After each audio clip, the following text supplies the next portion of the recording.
La meva proposta per avui pels més petits és jugar amb paper de diari.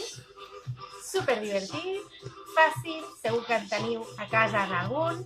Sí, doncs el poden agafar, poden fer camins per passar d'un a l'altre, poden fer barrets,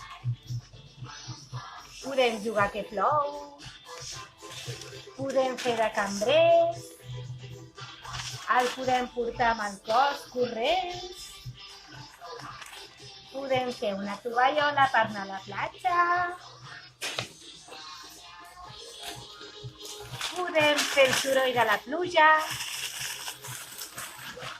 el podem obrir, el podem tornar a arrugar,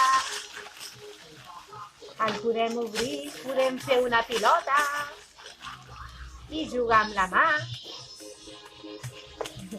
Podem jugar amb el peu, podem jugar amb el cap, podem jugar a passar-la d'un cantó a l'altre,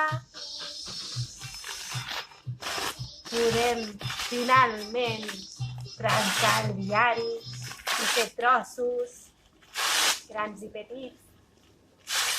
Els podem